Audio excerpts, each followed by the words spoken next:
Okay, welcome back to the shop. So this is the second installment in a mini series that we're doing. I think I'm going to call it battery charger upgrade or something like that, where I want to add ability to charge random batteries on a previous project.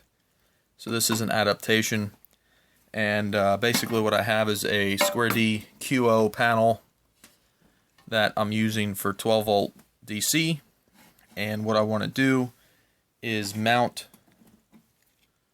this in the panel face,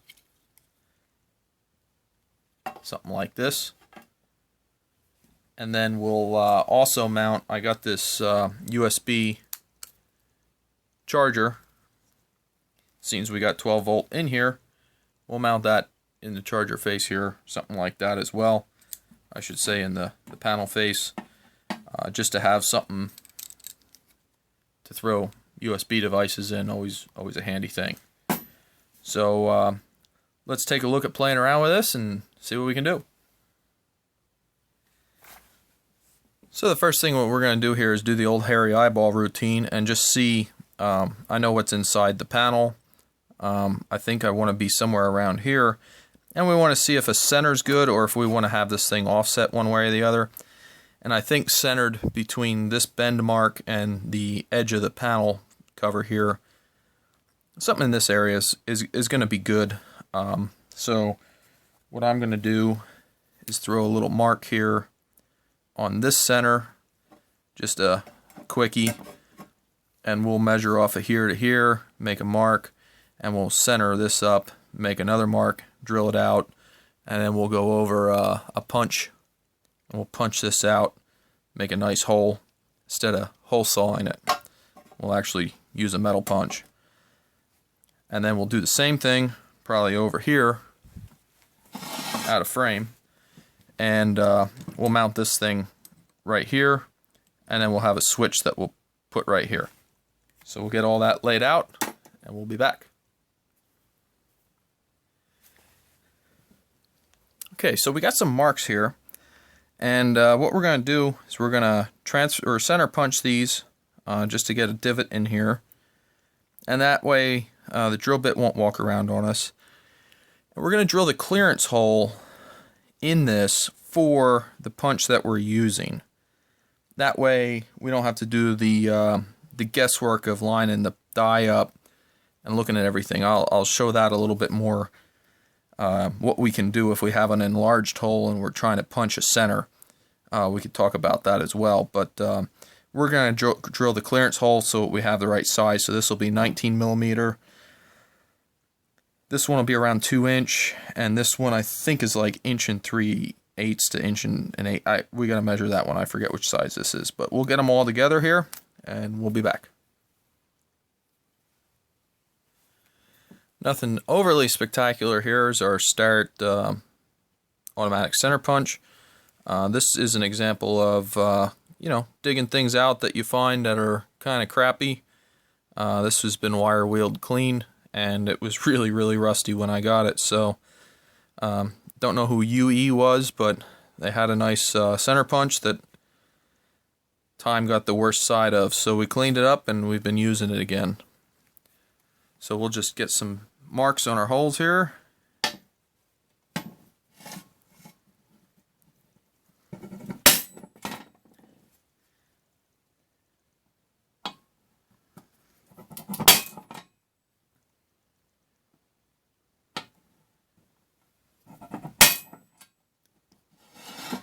So there we go. We got a little divot for everything. Okay, so we got, these are the two stems that we're going to use. They have a thrust bearing pressed on them, and what that does is sits here, and this bolt can turn on the punch, and I'll show you on the 3/4. Basically the way you put this together, same arrangement, smaller stud. It's a 3/8 stud. You put your part of the die here, and that goes up on the thrust bearing, and then you put your cutter and thread it on in through there. And this actually shears its way through. As you tighten this, you'll shear everything through and make your cut like that.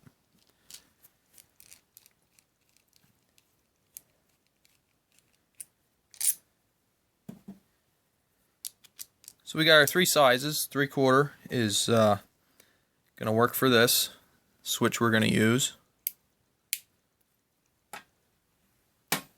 Got the 1 1/8, also marked for 3/4 inch conduit. Going to work for this. Might be a little cozy, but we'll make it work.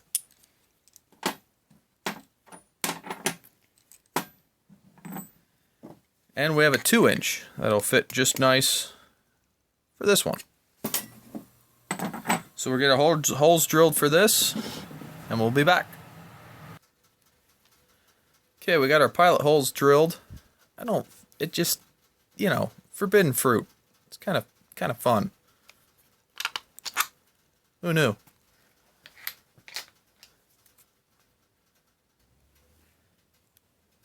Continuing with the forbidden fruit theme, because that's just what kind of day we're having here.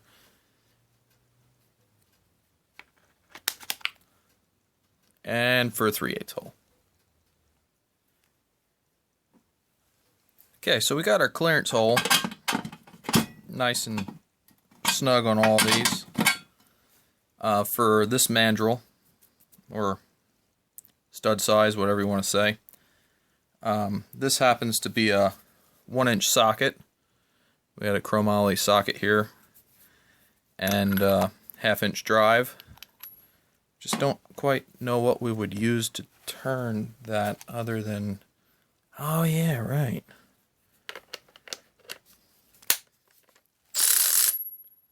That ought to work.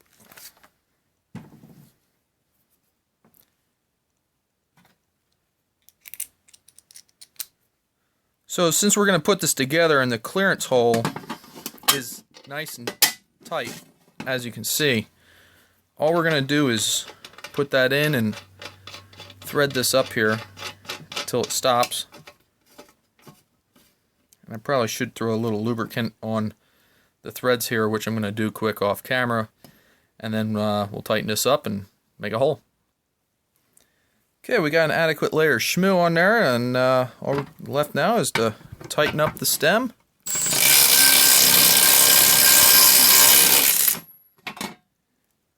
And a hole is born.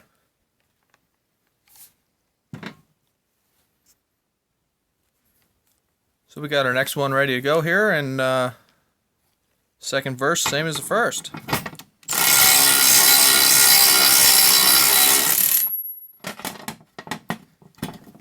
Just like that. Like a hot butter through a knife. So one thing that happens with these, when you clearance hole them, is they can sometimes be a pain to get apart. Here you can see I have to unthread this one. When you have a big enough hole punched in the center, a lot of times you could twirl them off with your fingers. But I will show you what happens here a lot of times. We'll get the die cutter off first. There it is. Then you got to keep twirling the stem, get it out of the cut piece. And a good trick is to push the one side down like that, and then it'll fall out of the other half of the die there. So there's what comes off. It's just a sheared piece in the likeness of this.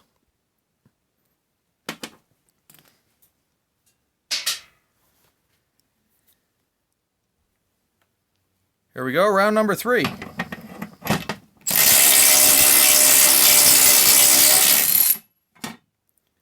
Works great every time. You can see this is a really nice, clean, crisp hole. There's nothing really dodgy about this at all. It's not like you sat on here with a hole saw and had it walking around. These are nice holes. Okay, so bigger stud, and we've already established that 3/4 is the clearance hole for it. So we don't really have to worry about centering all this up. But if we had, on these dies, very hard to see, it's a tiny little mark. I don't know if we can see it in a reflection. There we go. There's one here, one here, one here, and one here. And those are all the 4/4 of these dies, and these old Greenleys, they're very hard to see. Some of the newer manufacturers have much larger quarter hash marks that are easier to see. So if we had a huge hole here, we could make crosshairs on our workpiece, and we could line that up so that we are centered. There we go. And we know that we'd be centered on there. And that would get us a nice true hole. But the other way of doing this is actually drill the clearance hole, and then you don't have to worry about it, because as long as your clearance hole's on the center, everything else stays in place. Okay, slightly bigger hole. Let's see what the extended reach ratchet does. Recently converted to 1/2 inch.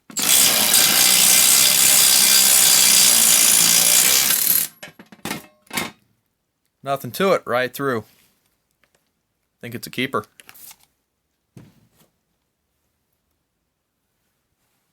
Now, a fun little side note, you can see this style of punch is a little different than this style. It's got these sharp jaws on it here. And these they branded as slug busters. And what they do is they bust the slug. So it's much easier to take out of the die then, because it's broken. You don't have to do that thing where you push to one side to get it out of the mate to the die. Fun fact. Okay, last but not least, we're going to see what this thing can do. This is a pretty big die, 2 inch. It's going to be a hard pull. Let's see what it does.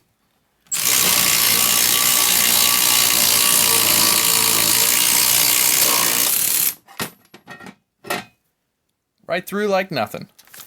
So again, here you can see this wasn't a slug buster, but generally if you catch them off their kilter there, they come out pretty easy. Sometimes they can get wedged in there, but sheet metal this size, they normally come out pretty good.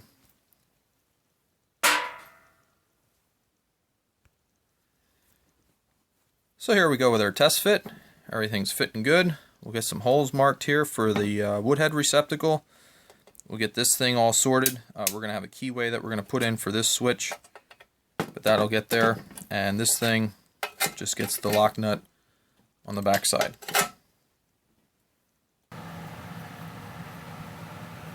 So we're moving along with getting everything mounted here. We got our USB port screwed in.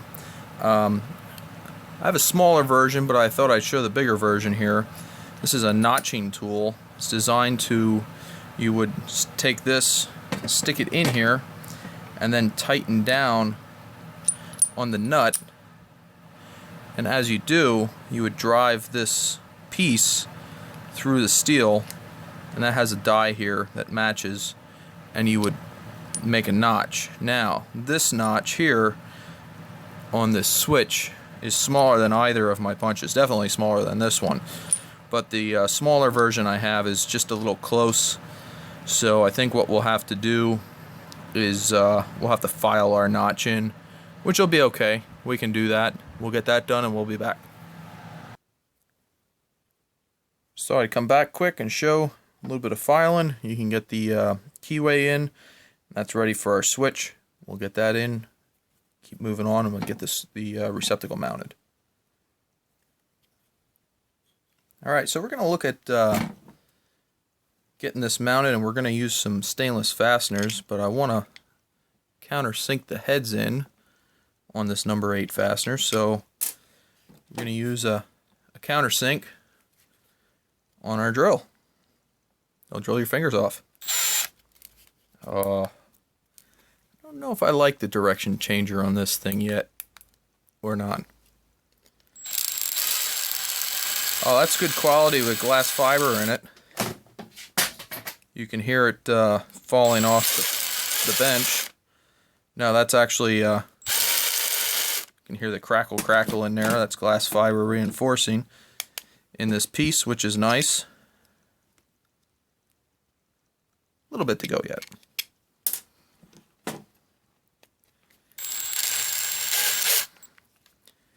Ideally, we'd do this in a drill press or something, but we're there. So then these are going to go in just like that. Nice and flush. It'll look good. Stainless fastener. Good for the elements. We'll be back when we got them all in.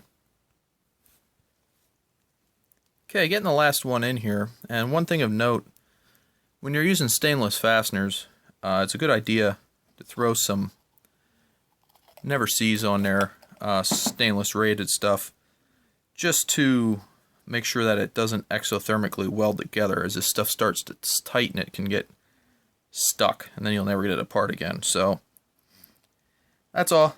Add some never see.